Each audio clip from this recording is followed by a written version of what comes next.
Hello, Ben Mankiewicz with you. Thanks for joining us tonight on TCM as we continue with the back half of our Easter Sunday doubleheader. Up next, a significant tonal shift from our previous feature, the 1948 musical Easter Parade with Fred Astaire and Judy Garland.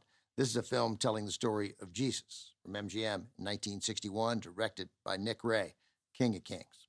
For roughly a decade, from the mid-1950s until the mid-60s, Hollywood bankrolled a golden age of biblical epics, spending millions to produce Quo Vadis, The Robe, Demetrius and the Gladiator, Solomon and Sheba, the sound remake of the Ten Commandments, the greatest story ever told, and of course the 1959 version of Ben-Hur. It was hardly the first time Hollywood found religion, though.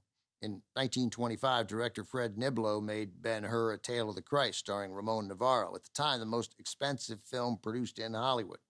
Cecil B. DeMille made two religious epics in the 1920s, his silent take on the Ten Commandments, as well as a silent version of Jesus' life, The King of Kings.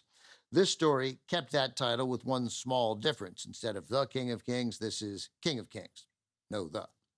Picture opens with the story of Jesus' birth, then follows his rise as the Messiah, gathering a following, but also drawing the uneasy attention of Rome.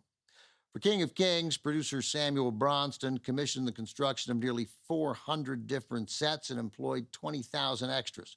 Moreover, Bronston went with an unconventional choice to direct.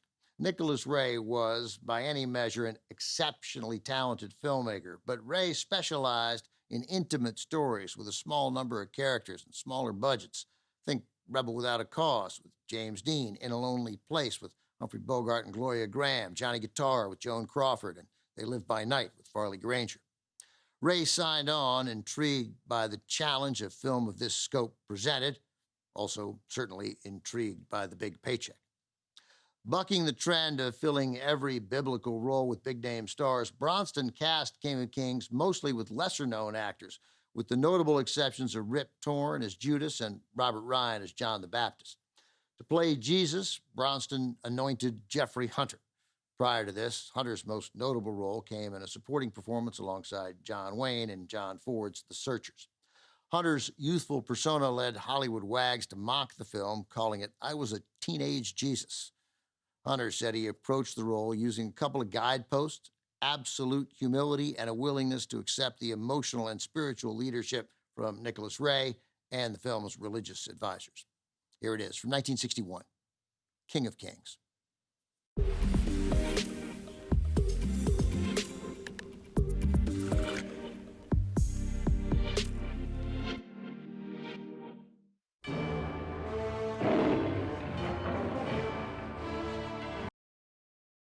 King of Kings received a number of harsh reviews when released. One, Time magazine called it the corniest, phoniest, ickiest, and most monstrously vulgar of all the big Bible stories Hollywood had told in the last decade.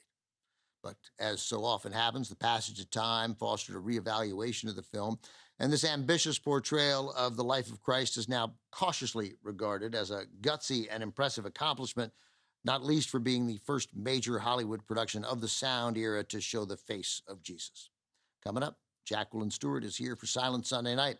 Jacqueline will have Buster Keaton as a scrawny romantic who steps into the boxing ring to prove himself to the family of the woman he loves. From 1926, Battling Butler is next on Turner Classic Movies. Next on TCM, Battling Butler, then Blow Up, and later La Ventura. Get to know Antonioni tonight.